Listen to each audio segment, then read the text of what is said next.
Hello and welcome to the Artist Review, a podcast produced by the Wilson County News, where we talk with artists, musicians, and other creatives from around Wilson County, Texas, and the surrounding areas. This episode is a special edition of the Artist Review, in which we're talking with Angelica Docog, the Executive Director at the Polish Heritage Center in Panna Maria, Texas. If you're listening on Spotify or Apple Podcasts today, this episode will seem pretty normal. But if you're watching on YouTube or Facebook, you'll get to see footage of our interview and of what's inside the Polish Heritage Center at Panna Maria. Be sure to follow us where you're watching or listening and turn on notifications so you never miss an episode. You can also find us online at wilsoncountynews.com, on Facebook and Instagram at Wilson County News, and on Twitter at WCN Online. Happy listening! I'm Angelica Docog, and I'm the Executive Director of the Polish Heritage Center. When did you get started with the Polish Heritage Center? I started in 2020 when Bishop Janta and the Board of Directors invited me to apply for the position. Bishop Janta being the main visionary for the project, what did he envision? Bishop Janta was this brilliant man. What he wanted and what he envisioned was to have this heritage center, an educational center that really, one, honored the contributions of the early Polish settlers, and two, is to educate everybody in the future about their important contributions, and also two, is to preserve the Polish history and Polish customs for future generations. Why did he think that was important? Because I think it's one of those that people don't realize how diverse Texas is, and how many different cultural groups and ethnic groups came to Texas, let alone the United States, but particularly Texas. And I think that was his way of wanting to show the important contributions of the Polish communities, because many people do not realize that Panna Maria is the oldest Polish settlement in the United States. So getting the project started, do you know what the first steps were? Good question. I think it was just Bishop Janta's dream, because it's been a long time coming for him. He's planned it early on for years and years and years, and even now people have talked about when he first talked about having, or wanting a museum or a heritage center. So it's been in his, I think, thought for many years. So it was exciting then for him to actually have it come to fruition. So it's something that I think, and Bishop has also told me too, it's always been in his mind and in his heart to do something like this for years and years and years. Is there a specific reason the center is so close to the Immaculate Conception Church? It's because this is the oldest Polish settlement site in the United States, and then the church is located where the first Mass was held by the first Polish immigrants. So he thought it was appropriate to have the Polish Heritage Center directly across from the church.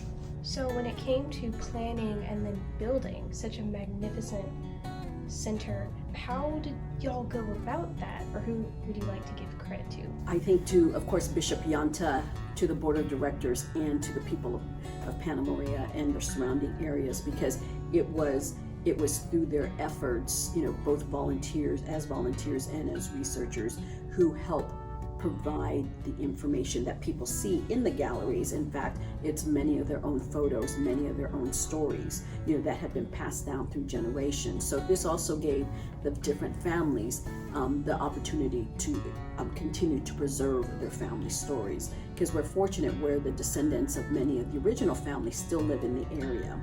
And so with the community help, then of course Bishop outsourced, hired an exhibition designer, professional, renowned professional exhibit designer. They brought in the appropriate scholars to make sure everything was just balanced, and the historical narrative was authentic.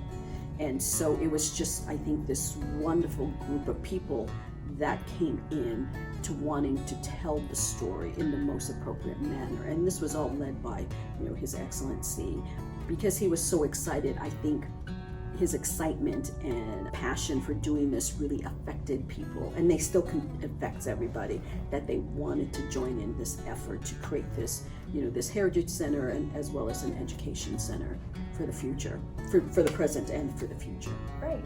And so not only are there a large collection of different kinds of artifacts, photos, letters, diaries, everything, books, but there's also a certain level of artistic profoundness that's kind of throughout the center, with the mural at the very beginning, the dome with Swarovski crystals, and even some of these displays were done by professional artists.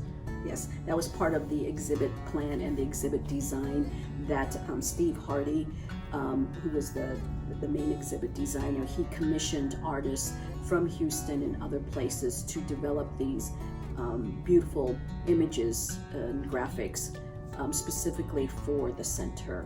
So these artists were inspired by the information that everybody provided to them as part of the research process.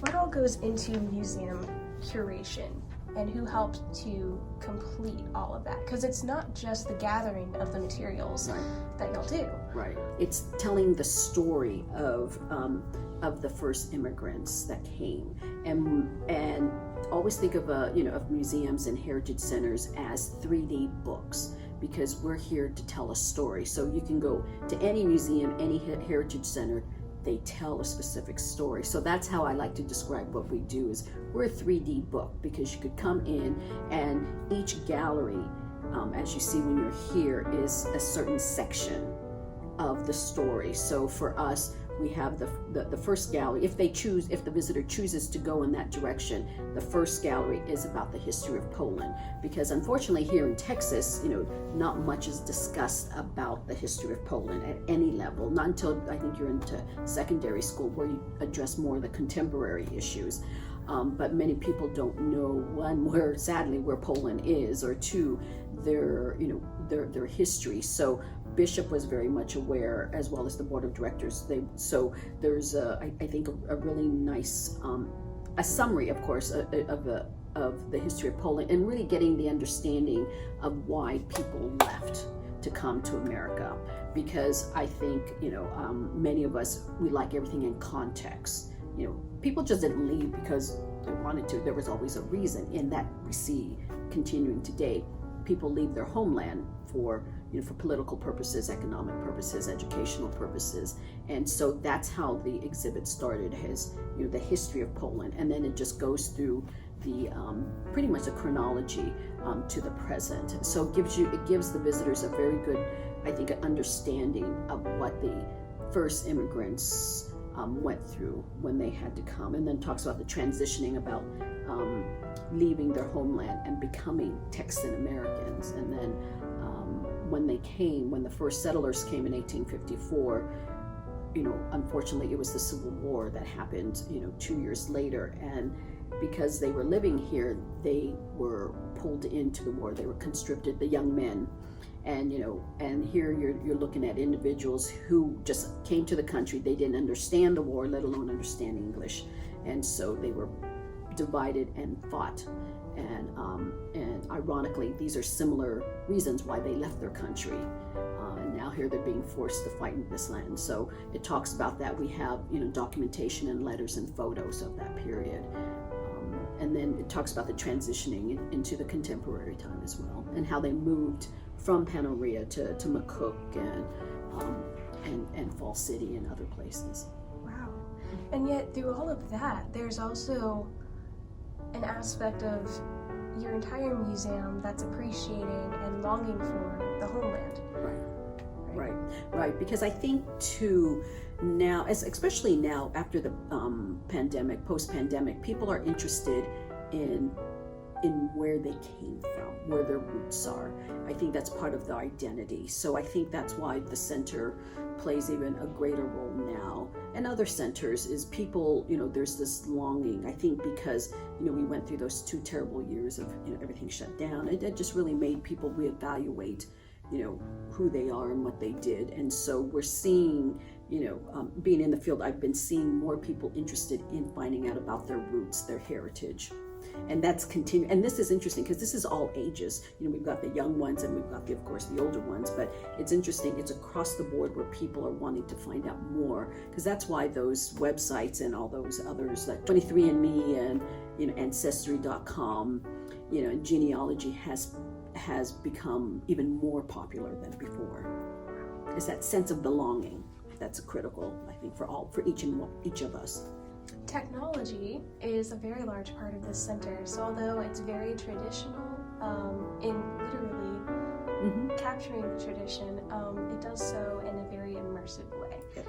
So what kinds of technology are y'all using, and how are they integrated to make a better and more 3D experience? So yes, technology plays a major role here at the center because it gives us the opportunity to become very much more accessible to everyone. That's one of the things that Bishop was adamant about. Even though the center is about Polish history, Polish culture, he wanted it to be accessible to everyone, regardless of what your ethnicity is or was, or what part of the country you were from. So one way that the center was able to do that was through technology. And so when visitors come in, they are asked if they would like a wand. This is an audio wand. This is really cool because this is available in English, Spanish, Polish, and there's also a children's version. And so people really appreciate this because this also provides additional information than what you see in the galleries. So people really enjoyed it, especially some of the children. Because we had a 5-year-old not too long ago. I was pleasantly surprised. She really, I think because it looked like her own little phone, she really enjoyed it, and she asked us if she could take it home.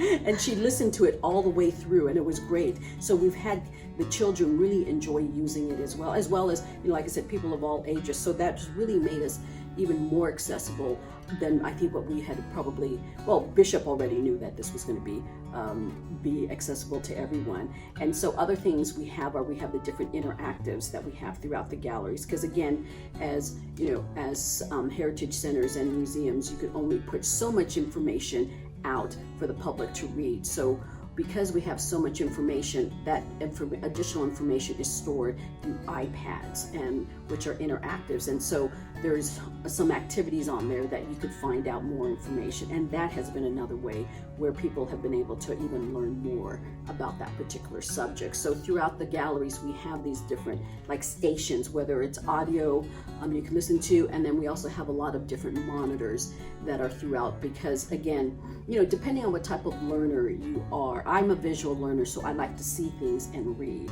So some people just like to, look at images, so which is great. So whatever type of learning style you prefer, you're able to find your comfort level here at the center. Again, just because there's so many, for me that's exciting. This is a multi-dimensional learning classroom, so to speak. It's very colorful, and the information that's shared is, I think, very interesting. What kind of displays would you say the center has, and why did you choose those kinds?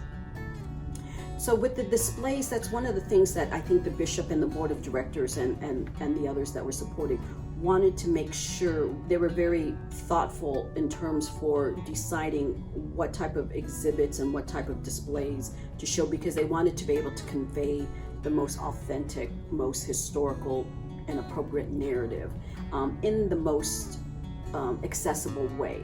So you see each galleries, they're a mixture of graphics, there's artifacts, and also, as we mentioned earlier, different technology. And so all this supports that particular narrative in that section. So I think, again, it's that accessibility that was so important. And then on top of that, that really ties everything together is the actual decorative piece.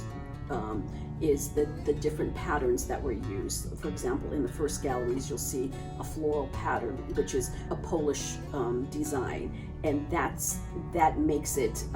It's one way to bring cohesiveness to that section. So you have that Polish feel when you're in each different sections, and that was very important to the bishop as well, that you have the Polishness throughout the center as it goes through time, because that was part of the reason why the center's here, is to help preserve the culture. So, as we know, culture means many, many different things, everything from flowers to design to books, photographs, artifacts. So I think that's what the center does a really wonderful job, as bringing everything together. It's going beyond your traditional thought of what culture is. Does the center plan to exhibit any other types of displays or features in the future?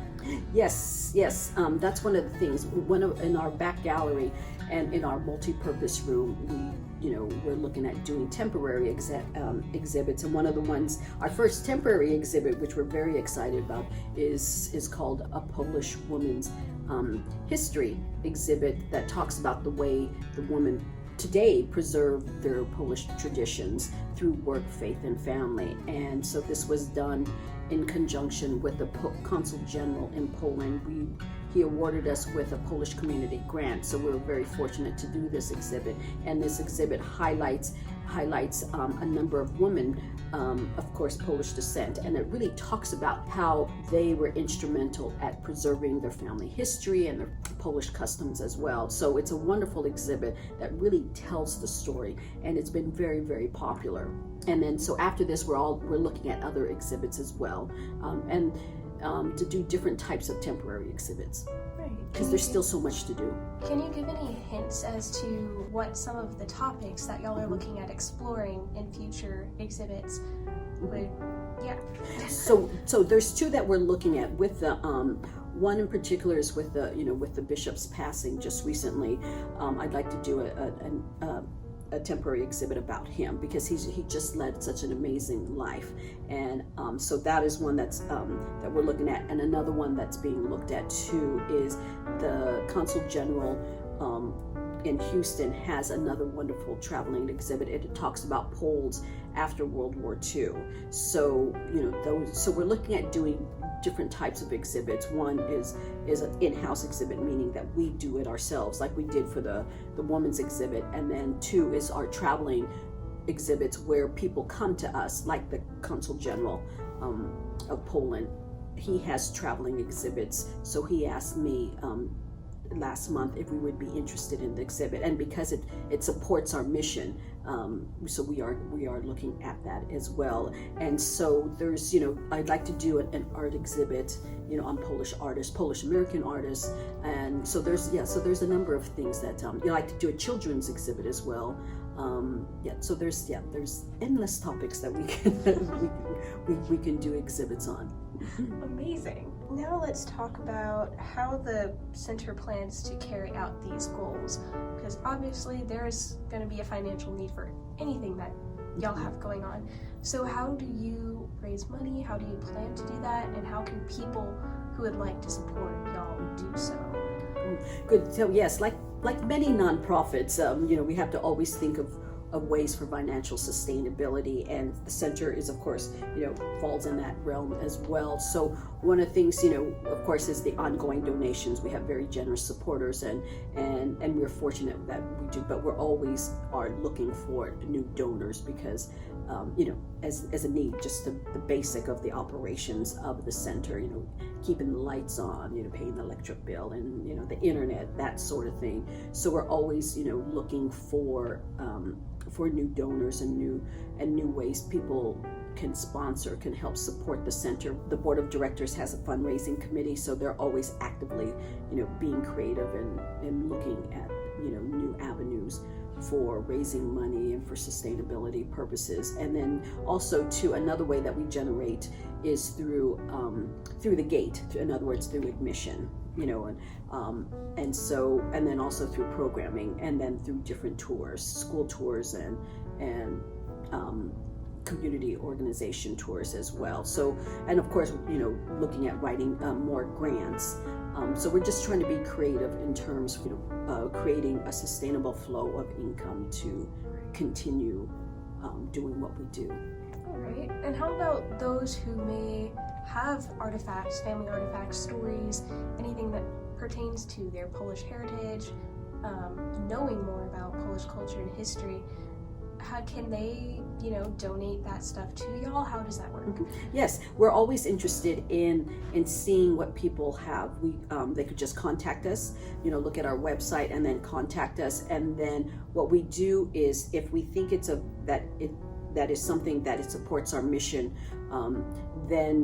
then we would ask them to either send us photographs or bring in the objects, and so we could review it. We have a review process. We have a collections committee that's made up of several individuals, and the committee reviews these objects, and then if they get approved, then we go to the board ask for final approval. So now let's talk about the importance of preserving culture, but especially Polish heritage. I think it's important to preserve culture because it's part of who you are. It's part of your family history, and even more so your own identity. And the third thing is providing that sense of belonging. And I think it provides the foundation to who you are in the past, present, and future. And if you understand where you're coming from, I think that will help you become more understanding of who you are and who others are as well. So now talking specifically Polish heritage, are there any other centers in Texas that work to preserve Polish heritage?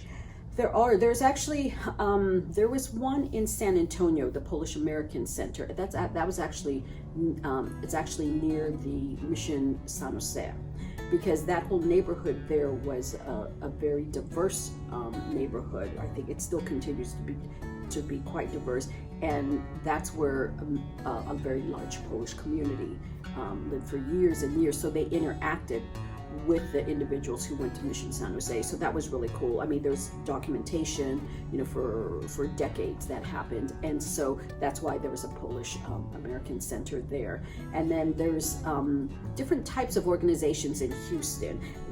Pretty much all different, wherever there's a large Polish community, there's different types of entities that function there.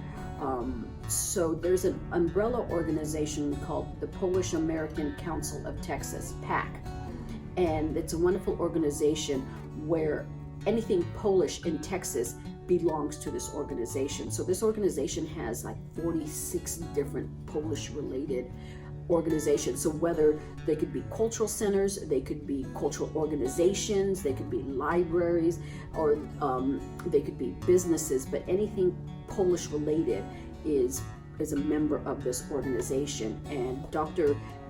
Jim is the president, and he's also on our board. So we're part of this wonderful network of Polish related organizations. And so when people come and ask me or anyone else, what is in Texas, there's actually, we quickly refer them to their booklet or to their website, because I think people, as I said earlier, are pleasantly surprised, one, of the Polish presence, and two, how diverse Texas is.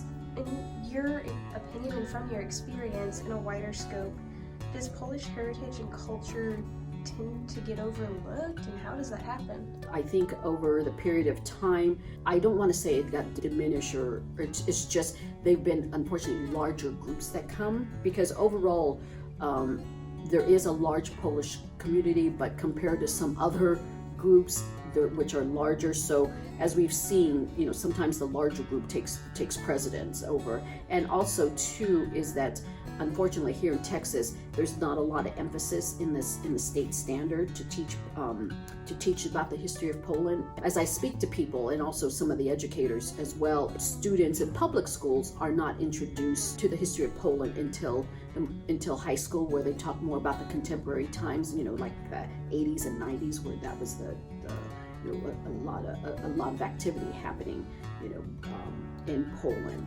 And so that's where I see, the role of the Heritage Center is really providing that foundation for the early part of the history of the Poles coming to Texas. In the process of curating such a beautiful center, what have you noticed is commonly missing from the picture of Poland and the context of Polish people in America?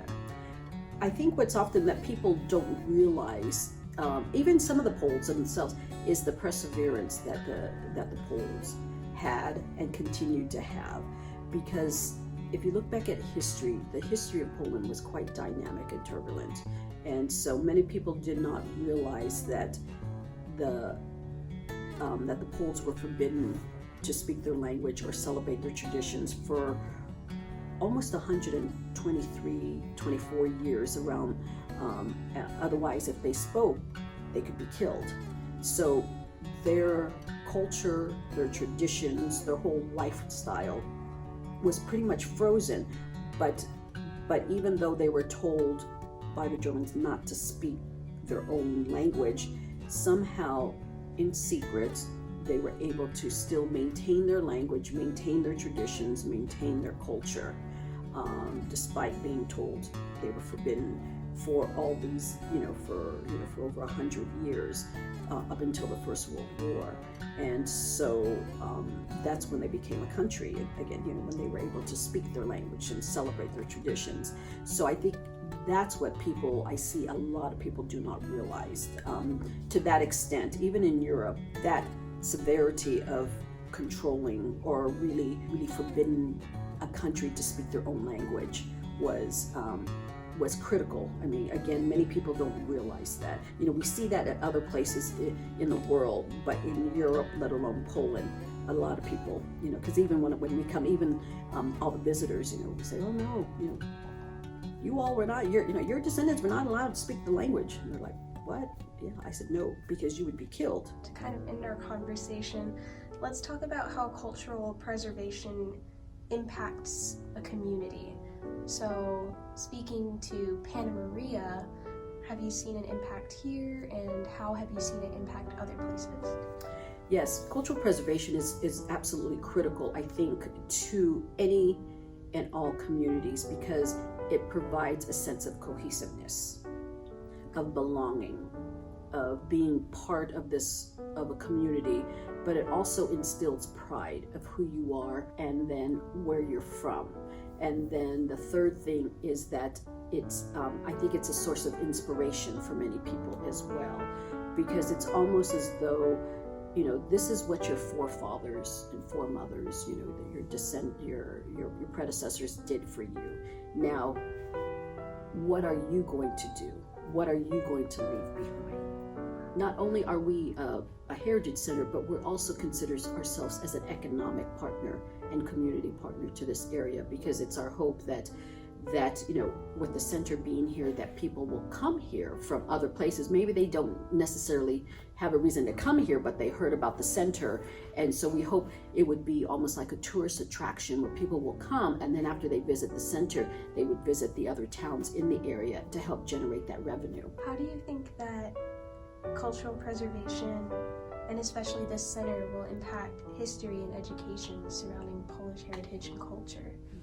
For us, I think we feel a great sense of responsibility as public stewards of cultural preservation, is really continuing our mission to educate, to educate not only the Polish community but others too on the importance of what the different Poles did over time and continue to do now. And I think it's just that cultural awareness, cultural appreciation, and that cultural exposure that is critical to what we do as the Heritage Center going forward.